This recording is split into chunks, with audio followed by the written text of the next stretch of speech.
sanos. Y el fruto sano es al mismo tiempo un regalo para otros, pero también es un testimonio de que la planta está sana, entonces es beneficioso para nosotros también. Así que los invito a orar en esa dirección. Espíritu Santo, en el nombre de Jesús nos ponemos de acuerdo. Yo oro para pedirte que tú sanes la tierra de nuestro corazón y tengamos una actitud, una predisposición correcta, un anhelo de encontrarnos contigo para escuchar lo que tú tienes que decir y dejar que produzca en nosotros el resultado de tu agenda para nuestras vidas. Que se cumplan tus planes, porque tus planes son buenos, y que nuestra vida pueda ser moldeada por lo que sale de tu boca, moldeada por tu palabra, y eso produzca en nosotros salud y termine manifestándose en fruto que bendice a otros, pero que también da cuenta de lo que tú has ido formando en nosotros mismos. Ven, Espíritu Santo, abre nuestros ojos, los ojos de nuestro corazón esta mañana para encontrarnos contigo, para que tu palabra sea un bálsamo sobre nuestras vidas y para que salgamos con el gozo profundo y la convicción de que estuvimos contigo juntos y que eso marca una diferencia que es significativa sobre nuestras vidas, Señor. En el nombre de Jesús, amén. Amén. No siempre se pregunta esto hoy por hoy, porque estamos en una cultura del teléfono y las aplicaciones, pero ¿cuántos andan con su Biblia? Ya. Voy a invitarlos a que puedan tomarla. Si es un teléfono, que le pongan no molestar. Si no andan con la Biblia en papel, que le pongan no molestar a su teléfono y hablan la aplicación de la Biblia en el teléfono. Y podamos juntos hacer la lectura. Voy a poner acá un cronómetro. Vamos a estar leyendo Efesios 1, del 15 al 23. Eso es lo que quiero compartir con ustedes hoy.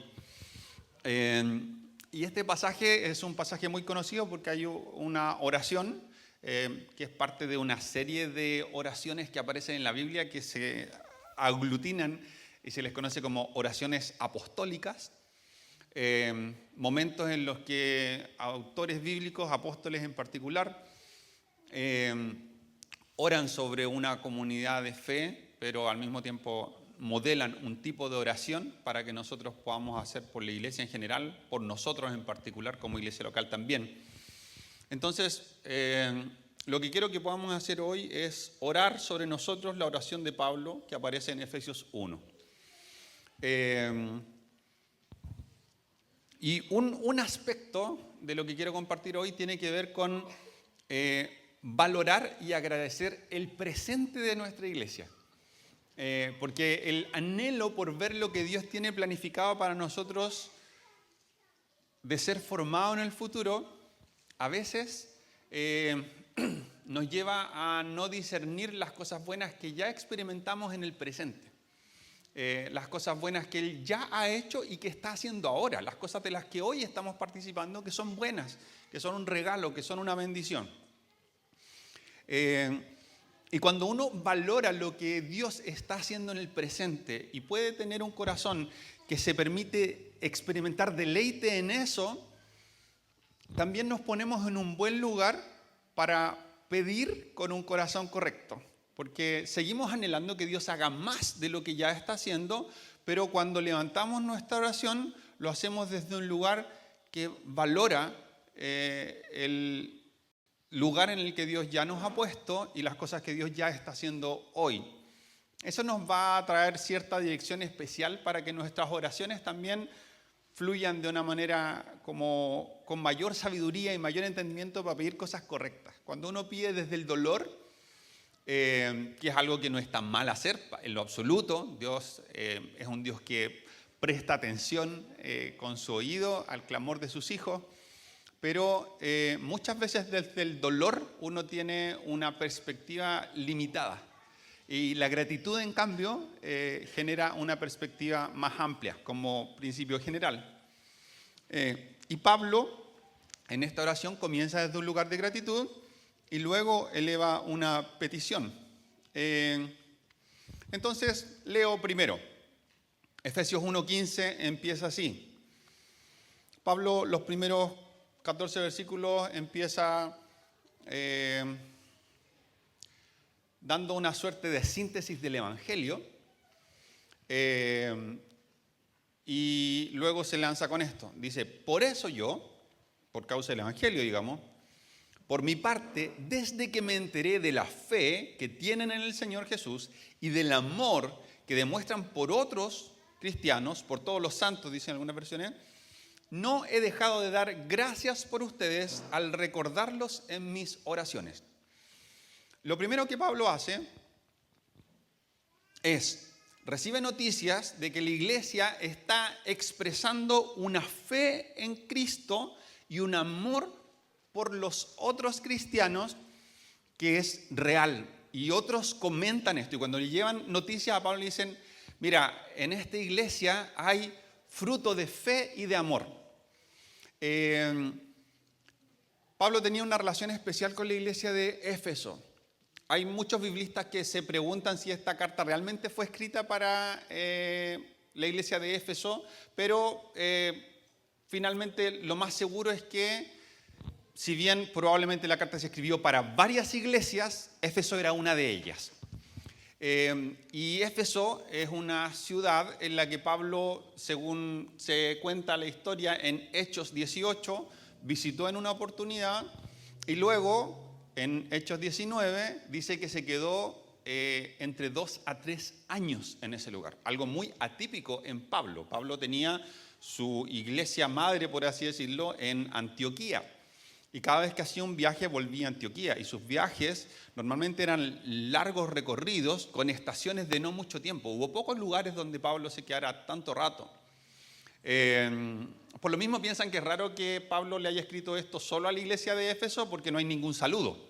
Y en otras cartas de Pablo, Pablo le manda saludos a todos sus amigos. Hay todo un capítulo de saludos al final de Romanos, por ejemplo. Entonces, más o menos para hacernos una historia, una cronología, voy a tirar este dato, luego lo voy a recoger. Pablo más o menos plantó esta iglesia, la tradición más o menos está de acuerdo en que Pablo fue quien la plantó, alrededor de los años 53 al 55 después de Cristo. Más o menos entre los años 60 al 62, Pablo escribe la carta a los Efesios. ¿Ya? O sea, entre 6 y 10 años después de que la plantó, recibe estas buenas noticias y escribe. En ese año se supone que Pablo ya estaba prisionero en Roma. Por eso la carta a los Efesios es una de las cartas que se conoce como cartas de la prisión o de la cautividad. Y vamos a encontrar un antecedente respecto de la misma iglesia de Éfeso en el capítulo 2 de Apocalipsis, escrito por Juan. Y que nos va a dar una mirada de esta iglesia que nos puede, sobre todo, poner como este foco de lo que dije que quería hacer también mi intención, de valorar el presente. Entonces, con ese antecedente, vuelvo a la lectura del pasaje. Desde que me enteré de la fe que tienen en el Señor Jesús y del amor que demuestran por todos los santos, no he dejado de dar gracias por ustedes al recordarlos en mis oraciones. Pablo se entera de esto y una iglesia que él había plantado y un par de años después recibe noticias de que la iglesia iba bien, que la gente creía profundamente en Jesús y su fe se manifestaba en amor hacia otros. O sea, todo lo que estaba pasando era espectacular, porque era el fruto natural de un evangelio que expresa la verdad y el poder de Dios y que transforma corazones y transforma una comunidad. Esto hace que Pablo se llene de gratitud y les dice, cuando yo escucho esto, mi primera reacción es ir a la presencia de Dios. No sé si se tiró de rodillas, de guata, pero dice, no he dejado, o sea, emociona tanto su corazón que no lo hace una vez, sino que lo hace un hábito. Gracias, papá, por lo que está pasando en Éfeso. Gracias, Señor, porque me hiciste ir a ese lugar y no fue en vano, porque todas estas personas te han conocido, han depositado su fe en ti y eso ha dado espacio para que su corazón sea transformado, sea llenado de amor y entonces haya un testimonio de que ellos se aman unos a otros. Y luego venía otro día y Pablo de nuevo tenía su tiempo con Dios y otra vez daba gracias a Dios. Gracias porque lo que ha podido pasar en este lugar es el fruto del poder de tu Espíritu que transforma la realidad, que transforma el corazón. Así que lo primero que hace Pablo es en oración hacer de sus tiempos con Dios un hábito, el dar gracias por lo que él estaba haciendo en Éfeso o en este circuito de iglesias en Asia Menor, cerquita una de otra, que daba testimonio de que ellos estaban experimentando el fruto del amor de Dios en sus vidas. El evangelio estaba transformando comunidades, arraigándose y dando fruto.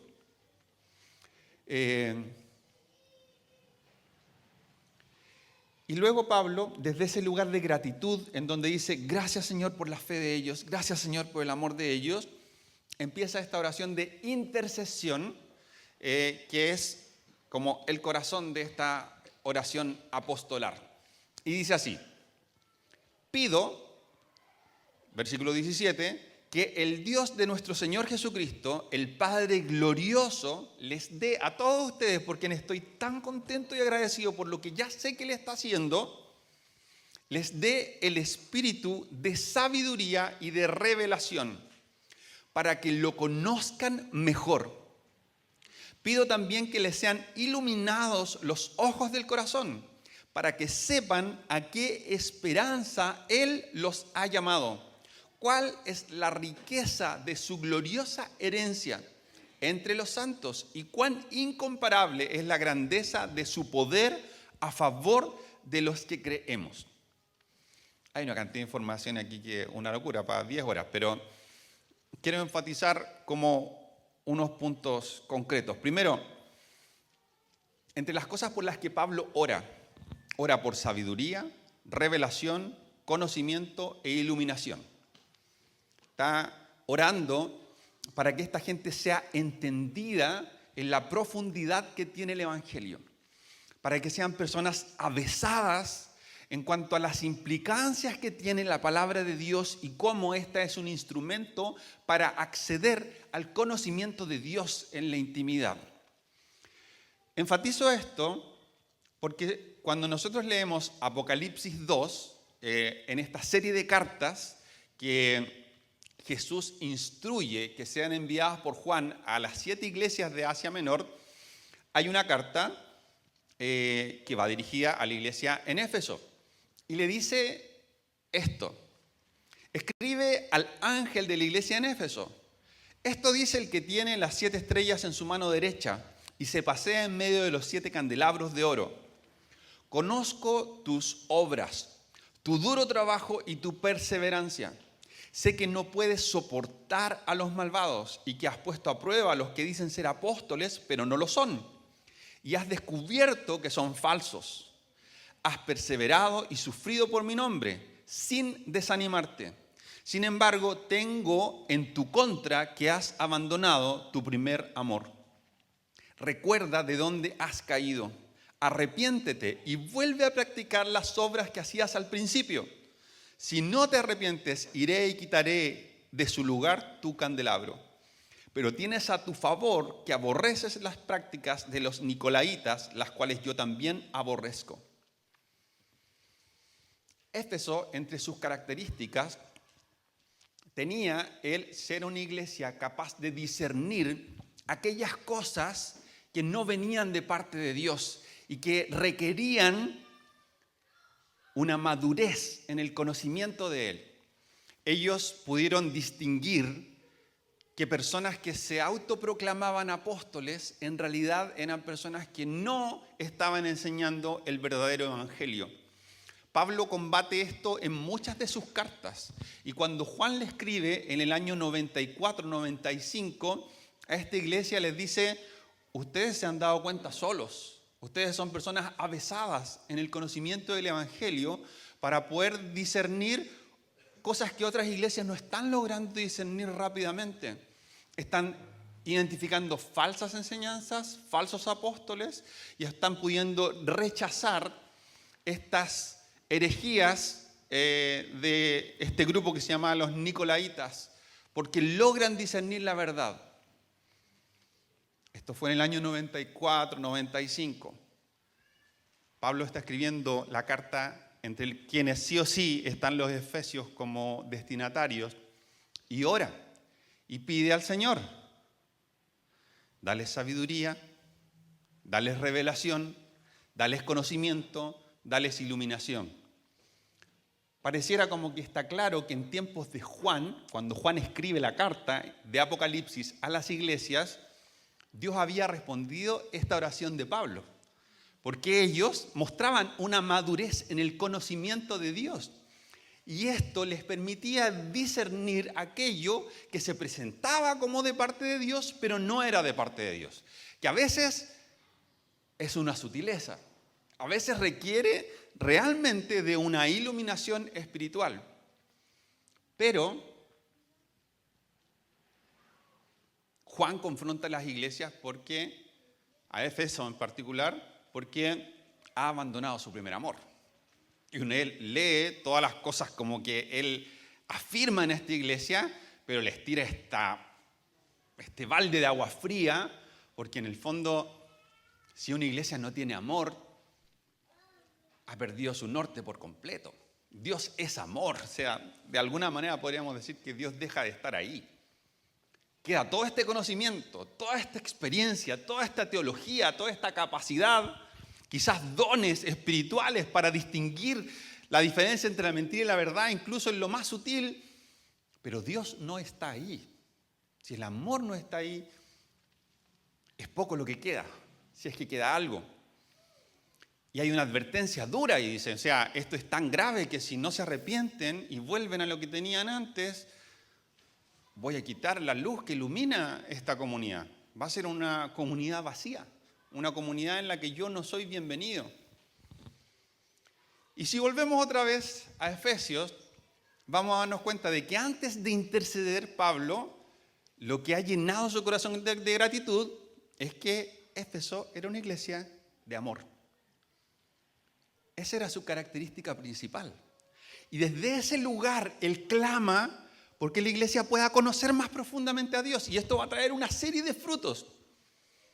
Y eso es lo que yo percibo, veo y agradezco de esta comunidad. Porque yo sé que nosotros tenemos promesas de Dios, una visión de parte de Dios respecto de cómo alinearnos con lo que Él ha dicho para invitarnos a vivir como comunidad de una forma. Pero si las promesas se cumplen y nos olvidamos en el tiempo aquello por lo que teníamos que dar gracias, aquello que ha conformado la manera en la que hacemos iglesia, si por crecer o por ver milagros nos olvidamos de mirarnos las caras y aprendernos los nombres y que el café no sea solo un café, sino que sea una oportunidad para establecer conexiones reales entre personas, si no nos tomamos en serio eso, el cumplimiento de las promesas de Dios en el futuro puede llegar a no tener sentido. Si solo miramos el futuro y dejamos de vernos entre nosotros, si solo miramos las promesas que Dios quiere cumplir más adelante y no atesoramos y amamos lo que Dios nos ha dado hoy, entonces siempre vamos a estar con esta tensión de que lo que hoy vivimos no es suficiente. Y si bien la Biblia dice algo parecido, es muy diferente, porque cuando nosotros contemplamos a Jesús, cuando estamos en la presencia de Dios, cuando su Espíritu viene, uno se da cuenta que no importa cuánta experiencia o cuántas experiencias haya tenido yo de encontrarme con Él, Él siempre tiene más. Porque Él es increíblemente creativo, porque es grande, porque es impresionante su belleza y su grandeza. Pero eso no es lo mismo que sentir que nunca soy suficiente. El énfasis no está en mi insuficiencia, sino en su grandeza, en su riqueza. Dado que Dios es tan grande, es tan abundante, es tan creativo, siempre hay más. Pero si yo siempre estoy pensando solo en las promesas de Dios a cumplirse en el futuro, y pienso que yo no estoy ahí, que mi iglesia no está ahí, que algún día voy a ver algo que va a ser asombroso y pierdo la perspectiva de lo que hoy está pasando, entonces no comienzo desde ese lugar de gratitud en el que Pablo levanta una intercesión y pide cosas sobre la base de las cosas que profundamente valora y que alegran profundamente su corazón en función de lo que hoy estaba pasando en esas comunidades. El desafío para nosotros es parecido. La iglesia parte de este lugar, Pablo intercede, vemos después que estas cosas se cumplieron, ellos recibieron revelación, conocimiento, iluminación, pero en medio de aferrarse a las promesas y no a Dios por sobre todo, y cachar que las promesas pueden ser maravillosas, pero Él está aquí y eso lo cambia todo. Él nos llena de amor, Él es amor, Él nos reviste del vínculo perfecto del amor y Él nos desafía a que podamos vivir relaciones construidas sobre la base de este amor. Y sí, hay un montón de cosas en las que estamos lejísimos de ser una iglesia perfecta, una comunidad perfecta, lo tenemos clarísimo.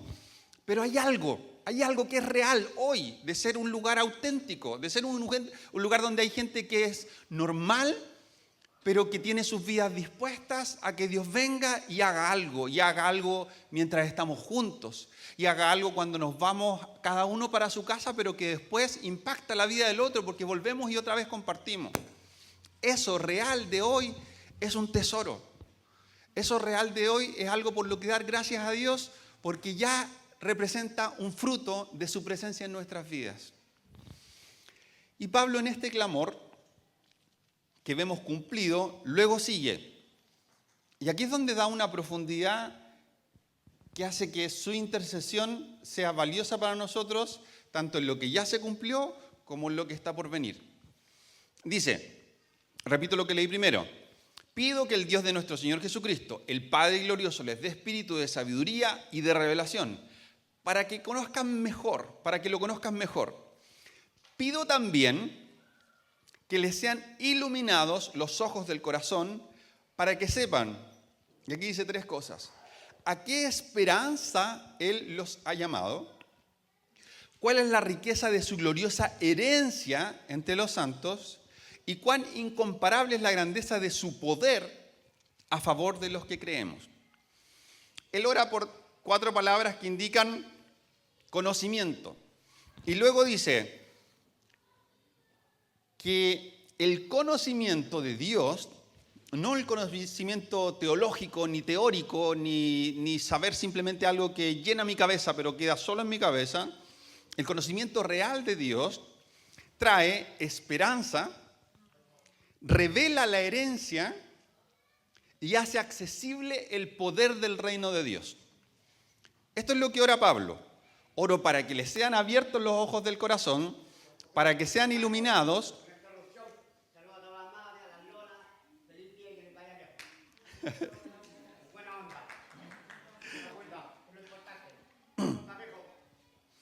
Él ora para que el conocimiento traiga como fruto estas 3 cosas. Esperanza, que revele la herencia y que permita discernir y experimentar la amplitud del poder del reino de Dios. La esperanza cambia nuestro presente de manera inmediata, porque la esperanza es la certeza de que Dios va a cumplir lo que dijo en el futuro, de tal manera, es tan certeza de verdad, que hoy me siento diferente, porque sé que en el futuro todo lo que Dios dijo va a suceder. Entonces, aun cuando a ratos me sienta amenazado, aun cuando a ratos tenga miedo, aun cuando a ratos tenga duda, la certeza de que Dios va a hacer lo que dijo transforma cómo experimento emocionalmente mi presente, cómo tomo decisiones en mi presente, porque busco alinearme con el cumplimiento de las promesas de Dios. Pero además, esto me habla también de que el conocimiento me lleva a entender la increíble herencia que ya he recibido. La herencia es un término inherentemente asociado con los hijos como sucesores. Por defecto, la herencia es el legado que queda para los hijos. Entonces, cuando Pablo está hablando de herencia, está tácitamente afirmando nuestra identidad también como hijos. Nos está diciendo que Dios nos reconoce como hijos y que como tal tiene una herencia para nosotros, que es su legado sobre nuestras vidas. Y aquí es importante leer los 2 versículos que había antes del pasaje que empecé a leer, que son los 13 y 14. Porque ahí dice así: ustedes, los gentiles, también han oído la verdad, la buena noticia de que Dios los salva. Además, cuando creyeron en Cristo, Dios los identificó como suyos al darles el Espíritu Santo, el cual había prometido tiempo atrás. Primero lo que está diciendo, está hablando a gentiles para decirle, no hay hijos de primera y segunda categoría. Y esto no solo tiene que ver con judíos y gentiles o personas no judías, sino que en medio de cualquier iglesia, en medio de cualquier lugar, no hay hijos de primera y segunda categoría. Todos los hijos somos reconocidos como tal y todos recibimos también la misma herencia. Y dice, el Espíritu es la garantía que tenemos de parte de Dios de que nos dará la herencia que nos prometió y de que nos ha comprado para que seamos su pueblo. Ese pasaje tiene una traducción horrible en la versión que acabo de leer, que es la NBI. La Reina Valera, que a mí no me gusta tanto porque no se entiende mucho, traduce esto mejor, pero precisamente al traducirlo mejor no se entiende mucho. Y dice que el Espíritu es las arras de nuestra herencia. ¿Qué significa las arras? Uno no tiene idea, entonces como que pasa de largo. Y luego lee otra versión y dice garantía. Arras significará entonces garantía. Pero la palabra arrabón del griego significa un primer pago, que es muy distinto que una garantía. Si yo le ofrezco a la Jessie comprarle un mueble de su casa y le digo, mira, deja que me lleve el mueble y te dejo mi carné mientras tanto, falsificado. Pero le dejo el carné como garantía de que le voy a pagar. Me llevo hoy día a la mesa, pero le voy a pagar en un mes más, en 3 semanas más. La Jessie con mi carné no hace ni una cuestión, po. El carné le sirve precisamente para muñequear que yo quiera recuperar la cuestión y de alguna manera asegurar que yo en el futuro le pague. Pero las arras era el primer pago. O sea, mira Jessie, te compro tu mesa en 100,000 pesos y te puedo dar un pie de 25. Toma las 25 lucas y te pago a fin de mes las otras 75. Eso es muy distinto que una garantía. ¿Por qué? Supongamos que no le estoy comprando a la Jessie un mueble, sino que le estoy comprando a alguien una casa. Y ustedes me ven llegar el domingo en una camioneta, así, una Ford Ranger ultra de lujo, Raptor, del año 2027. Y todos me preguntan, ¿de dónde sacaste las lucas para comprarte esa camioneta? No, es que estoy vendiendo una casa. Y obviamente uno sabe que cuando la gente compra una casa los bancos demoran tiempo y hay bancos que demoran más todavía en pagarte toda la casa, pero la compré con el pie, porque el pie es una cantidad de plata real que puedo disfrutar hoy de la venta de la casa que se va a concretar y que voy a recibir mañana. Recién firmamos la escritura, tiene que pasar al conservador, en 8 meses más me van a pagar, depende del banco, en 12, no quiero criticar ningún banco en específico, pero estoy pensando en uno. El primer pago es una porción real del pago total.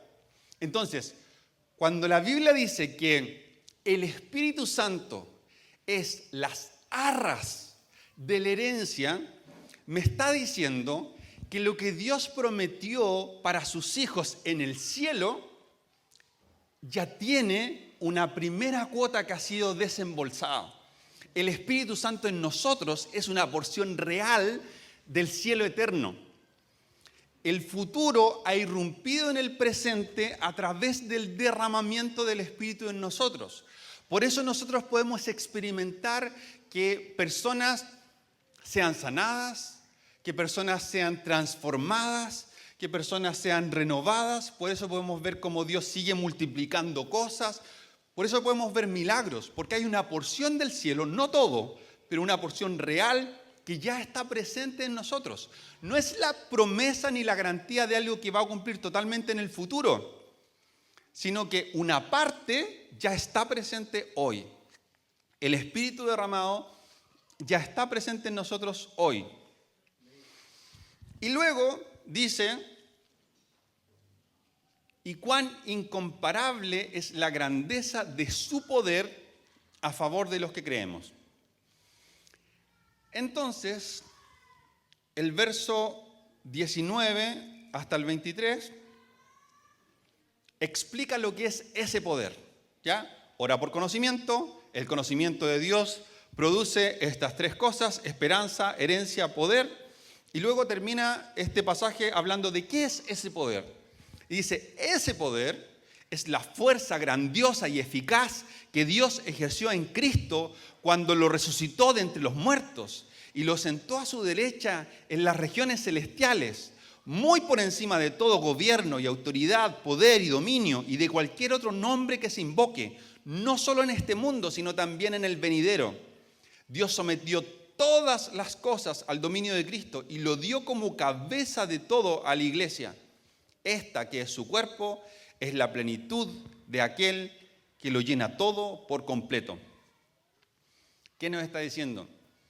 Que la primicia que ya tenemos, el Espíritu en nosotros, es el mismo poder que levantó a Jesús de los muertos y lo sentó juntamente con Dios en los lugares celestiales.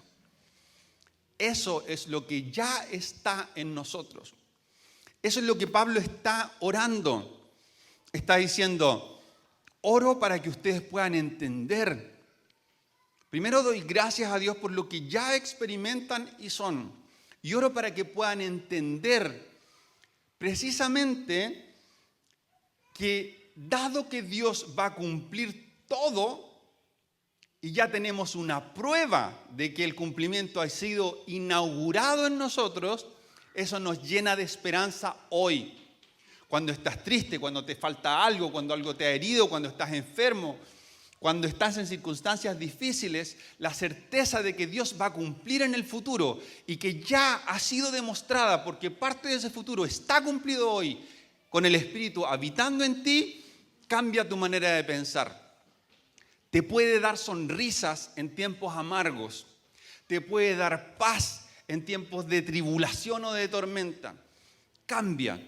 Y si eso además va vinculado con que esta herencia no solamente es el Espíritu habitando en mí y dando poder, sino que es una indicación de que yo le pertenezco a Dios, de que soy su hijo.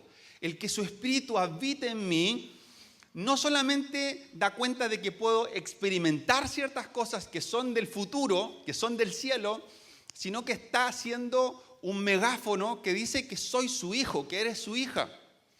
Y la Biblia dice que el Espíritu es el que nos permite decir Abba Padre. Es precisamente el que somos herederos y que tenemos ya la primera cuota de herencia depositada sobre nuestras vidas, que podemos decir, te pertenecemos y somos tus hijos, tú eres nuestro papá. Y esto es lo que cierra como idea algo que a veces nos incomoda decir porque nos sentimos expuestos como a ser evaluados si es que decimos estas cosas y no pasa nada. Y es que el Evangelio no solo es esperanza, no solo es filiación, adopción, sino que también es poder. Y no sé si a ti te ha pasado, pero a veces uno se siente muy complicado de, yo he creído en Dios, Él cambió mi corazón, siento que hay esperanza en mi vida ahora. Yo estaba prisionero de cosas, metido en cosas de las que no podía salir, por más que me esforzara. Dios me sacó de ellas. Eso hizo que Cuando vuelvo a enfrentar un problema que me queda grande, le recuerdo a mi corazón, Dios ya me sacó de cosas, así que esto también va a pasar. Él va a volver a estar conmigo como estuvo en el pasado. Tengo esperanza. Soy una persona que ha nacido de nuevo y ahora tengo esperanza. Lo reconozco como mi papá. Tengo la confianza de decirle papá, de pedirle cosas y de dejar que su paternidad me abrace. Pero no me siento alguien que manifieste el poder de Dios. ¿Cómo lo hago para manifestar el poder de Dios? ¿Cómo lo hago para que en mi casa se vea que el Evangelio es poder de Dios? Porque la Biblia dice esto, lo repite un montón de veces. Voy a leer solo dos. La más célebre, Pablo en Romanos dice, no me avergüenzo del Evangelio, pues es poder de Dios, para salvación de todos los que creen. Pero más explícitamente, para no enredarnos en lo que estoy diciendo, 1 Corintios 2, Pablo dice esto, amados hermanos, la primera vez que los visité, no me valí de palabras elevadas ni de una sabiduría impresionante para contarles acerca del secreto de Dios. Pues decidí, mientras estuviera con ustedes, olvidaría todo excepto a Jesucristo, el que fue crucificado. Me acerqué a ustedes en debilidad, con timidez y temblor. Mi mensaje y mi predicación fueron muy sencillos. En lugar de usar discursos ingeniosos y persuasivos, confié solamente en el poder del Espíritu Santo. Lo hice así para que ustedes no confiaran en la sabiduría humana, sino en el poder de Dios. Una y otra vez en la iglesia primitiva, el Evangelio era demostrado con poder. Y nosotros en La Viña somos una iglesia que camina en la expectativa de que ese poder sigue estando disponible. Y no nos ponemos nosotros en entredicho ni nuestro vínculo de Dios como verdaderos hijos cuando hacemos oraciones de poder, de fe, y en 20 intentos no pasa nada. Muchas veces cuando nosotros hacemos algo que la Biblia dice que podemos hacer, o intentamos hacerlo, pero no nos va bien,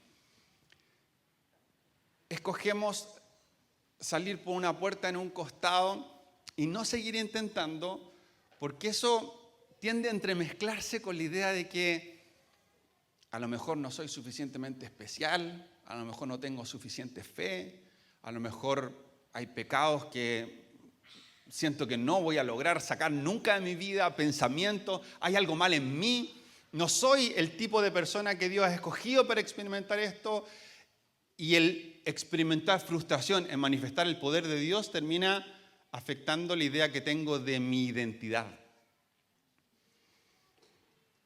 Tal vez no soy un hijo de categoría A+, que son los que tienen el poder de Dios. A lo mejor mi fe es tan mediocre, a lo mejor mi moralidad es tan sucia y he mejorado cosas, pero me falta tanto que tal vez nunca llegué ahí. Y Pablo ora y dice, oro para que les sea revelado lo que ya son. Son hijos. Han recibido al Espíritu. Hay esperanza para ustedes. Pero ojo, el Espíritu que vive hoy en ustedes es el mismo Espíritu que resucitó a Jesús, que lo levantó de los muertos. No es una versión beta, no es la muestra de prueba, la versión charcha y que después tienes que comprar el plan completo que no te alcanza. Es el mismo Espíritu que tiene el mismo poder, que operó en Jesús para resucitarlo de los muertos. Entonces Pablo está orando para que nos sea revelado lo que ya es, lo que ya somos, lo que ya se nos dio. Y eso va a desbloquear en nosotros una fe en la que vamos a poder orar para que el poder de Dios se manifieste. Y si no pasa nada, no pasa nada. Porque mi identidad no está en juego. Lo que puedo hacer es volverlo a intentar. Porque tarde o temprano va a pasar. ¿Por qué? porque todo lo que Dios me ha dicho alguna vez siempre ha sido verdad. Y esto también es verdad. El Evangelio es poder.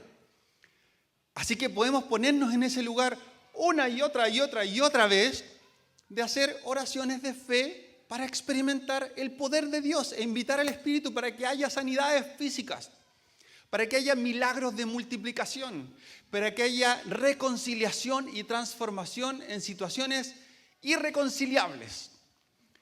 Podemos orar para que haya milagros y luego podemos preguntar. ¿Alguno experimentó un milagro? Y nadie va a levantar la mano. Y después lo volvemos a hacer. ¿Por qué? Porque es verdad. Entonces va a pasar. Y va a pasar más en la medida en que nosotros tomamos la oración de Pablo que intercede para que nuestro corazón, los ojos de nuestro corazón sean abiertos. No para que nos transformemos en algo, sino para que vivamos dando cuenta de lo que ya somos. Satanás no puede hacer nada para arrebatar a los hijos de Dios de su amor. Romanos dice, nada nos puede apartar de su amor. Nada, absolutamente nada en toda la creación nos puede apartar del amor de Dios. Ni el demonio más brígido que exista, ni Satanás mismo, nada nos puede apartar del amor de Dios.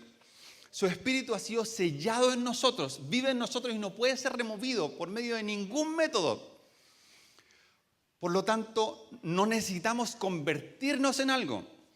El trabajo de Satanás es, a través de la mentira, confundirnos para que no caminemos en nuestra identidad. Cuando yo camino en mi identidad, las tinieblas ven a Jesús en mí. Cuando yo camino en mi identidad, tengo autoridad sobre las cosas que Jesús tenía autoridad porque Él vive en mí. Porque Jesús escogió hacer las cosas lleno del Espíritu Santo y ese mismo Espíritu Santo vive en mí.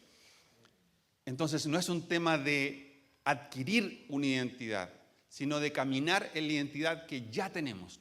Y esa es la oración de Pablo, que se les abran los ojos del corazón para que puedan atreverse a ser personas con esperanza, que sepan que tienen una herencia, que esa herencia es el Espíritu y ese Espíritu es poderoso, tanto que es el mismo que levantó a Jesús de los muertos. Así que yo quiero terminar esto hoy. Sé que a través de distintos caminos he llegado a conclusiones parecidas y he repetido algunas cosas durante los últimos 2 o 3 meses, pero quiero enfatizar esto, invitándonos a hacer oraciones de fe que sean un testimonio de que el Evangelio ha sido sembrado en nosotros. El Evangelio produce fe y produce amor y se manifiesta en poder. Y el poder es para salvación. Pero no nos confundamos con que la salvación es lo único. También hay sanidad, también hay libertad, también hay milagros. El poder es lo que uno coloquialmente entiende que es poder. No es solo predicar el Evangelio, es predicarlo con demostraciones del reino. Y eso está disponible para nosotros. Así que todos quienes quieran experimentar que este poder sea algo que nos sea revelado, que los ojos de nuestro corazón sean abiertos para que entendamos que nuestra identidad en Cristo es real, vamos a orar. Y te voy a invitar a que puedas venir. Si tú necesitas que Dios haga un milagro, y vamos a orar por milagros acá. Y a lo mejor alguien después se va a mover para el otro lado, pero también vamos a orar para que Dios nos permita ver lo que ya nos ha dado para movernos en lo milagroso, para ser personas que oran con fe y con la expectativa de que Dios va a hacer cosas. Y esto no es un juguete, es algo muy serio, porque tiene que ver con lo que Jesús compró con su sangre. Entonces no es para hacer fuegos artificiales, es para ponernos en situaciones en donde sin poder no pasa nada. Y Pablo dijo, no fui con ustedes ni con persuasión, ni con palabras elevadas, ni con sabiduría humana, fui con algo sencillo, humilde, con timidez, hasta temblaba cuando estaba con ustedes. Solamente confié en que lo que yo decía reflejaba el poder del Espíritu de Dios. Y eso marcaba la diferencia porque así Dios mismo termina siendo glorificado. Así que vamos a orar. Si estás con tiempos de Lucas muy difíciles, vamos a orar por milagros de multiplicación. Si estás enfermo, vamos a orar por sanidad física. Vamos a orar por milagros. Así que, ¿cómo no vamos a pasar harto si no quiere milagros? Los invito a que podamos pasar, vamos a orar por esto. Yo creo profundamente que esto va a pasar. Y creo profundamente que tenemos que desarrollar un músculo de fe. Porque eso es lo que finalmente, a veces la repetición genera convicción.